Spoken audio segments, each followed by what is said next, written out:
They met on a late summer afternoon when the sky was a soft orange, the clouds drifting slowly as if dreaming. Ethan first saw her at a small ceremony in the Oregon countryside, where the sunset covered Madeline's soft brown hair, creating a scene straight out of a movie. She stood there, smiling gently at the children playing by the lake. Their eyes met, and in that moment, all sounds seemed to fall silent. Ethan had never believed in fate, but her presence changed everything. The spontaneous conversations under the wooden porch, the times they wandered together through the lavender fields. They seemed to have known each other from a previous life. She talked about her dream of becoming a photographer, and he shared about the small vineyard where his parents left him, a peaceful, closed world, but lacking the light that Madeline brought. That night, for the first time, they touched each other, not just with their skin, but with all the emotions that had been pent up during the days of intimacy. She lay in his arms, her breath quick and mixed with broken sighs. Ethan's hand gently slid over her silky skin, each gesture gentle but passionate. They were in harmony, not in a hurry, but as if enjoying each beat together, as if knowing that time was never enough. As the moonlight shone through the wooden window, she laid her head on his chest, whispering softly, "If this is a dream, I don't want to wake up." But no one can sleep forever in a sweet dream. The things left unsaid, the invisible ties, were silently pulling the strings of their destiny. Their love was as strong as the first day, but small cracks began to appear from an unexpected place: family. Ethan's mother did not accept Madeline. "An artist girl cannot be our son's wife." The words were as light as the wind, but enough to cut deep into her heart. Madeline did not resist. She just silently held him every night, finding in that warmth the last bit of comfort. But the more she held him, the more she felt herself drifting away from his world.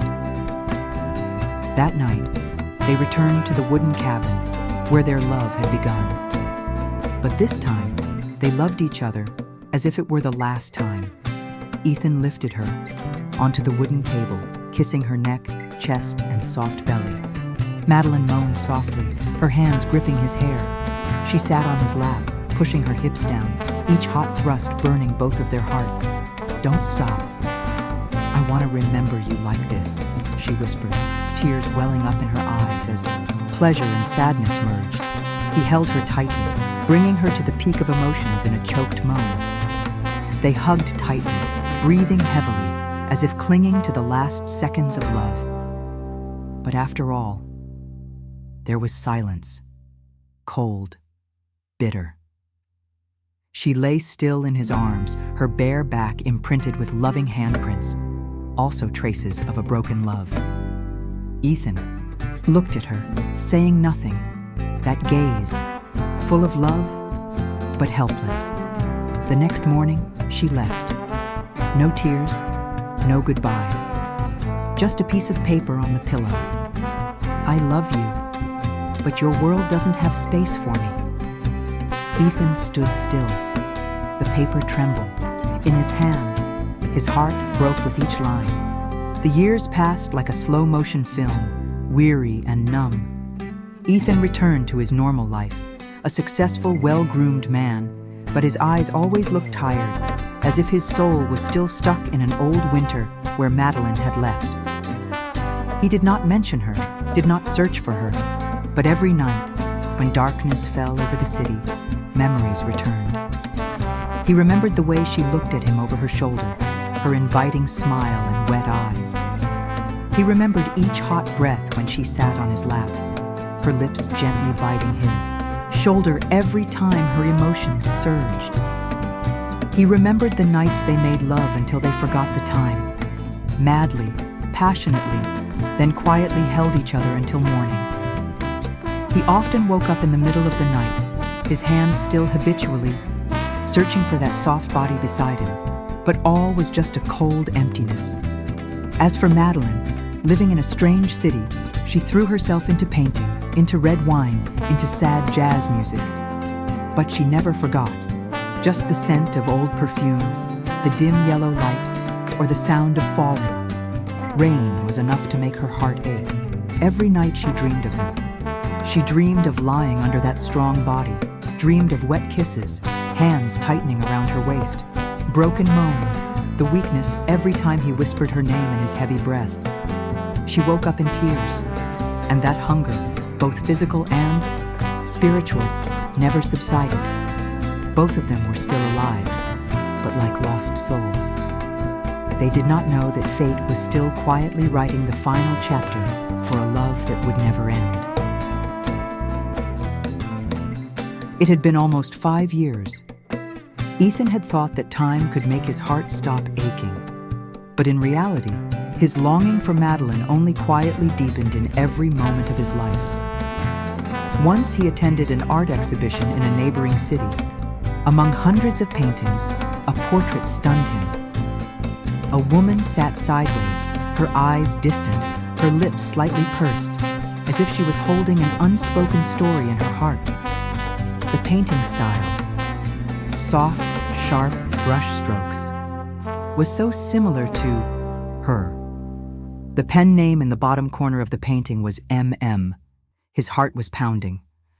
He stood there for a long time, his eyes never leaving the painting.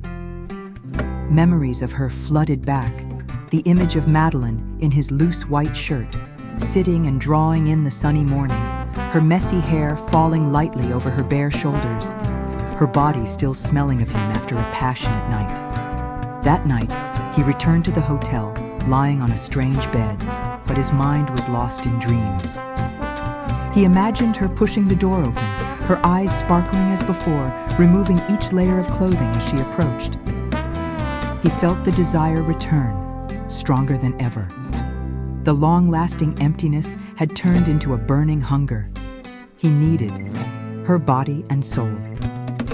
Elsewhere, Madeline also sat silently in front of the exhibition invitation.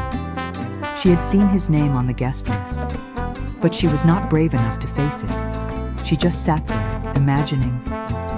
If she walked in, would he still recognize her eyes? That night, she buried her face in the pillow, imagining his lips on her neck, his hands caressing her back. She whispered his name in longing, in a never-ending torment. They were close. So close, but not close enough to touch each other.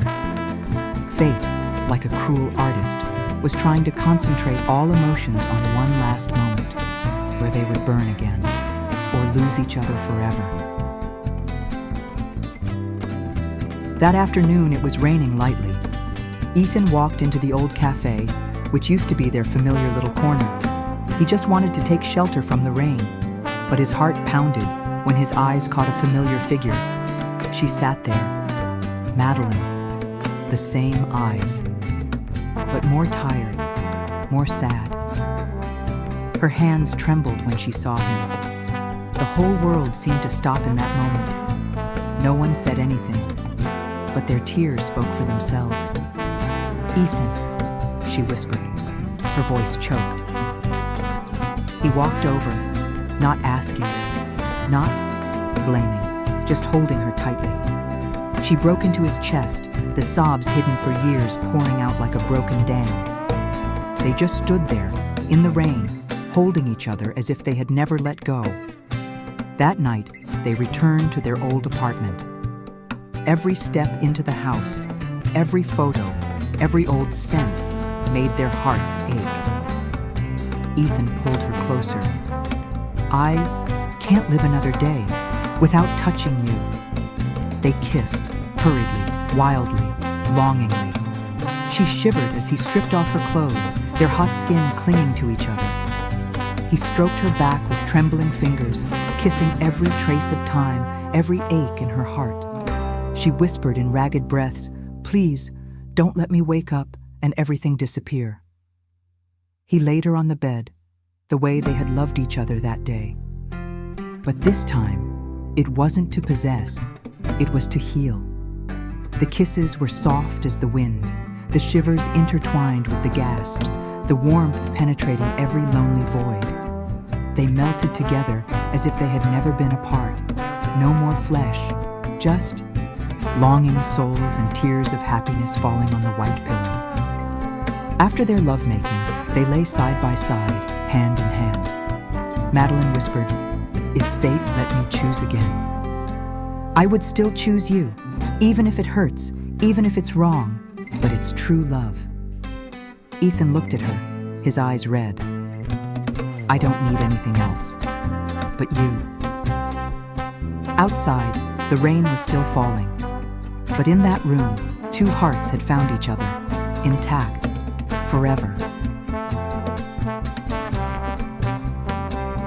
The story ends, but their echoes remain, like a whisper in the heart that never truly fades. If this story has touched something deep inside you, don't leave silently. Let us know. Does it remind you of anyone? A moment? A love lost? Or still waiting to be found? If you feel pain, warmth, or longing, leave a comment below. Your story matters too. Don't forget to like the video. It helps this little corner of emotion reach more hearts. And if you want to keep wandering through stories like this, subscribe to Midnight Musings. Stories, because somewhere in every midnight thought, a heart is still listening. See you next time. Keep your heart open. Keep feeling. Keep remembering.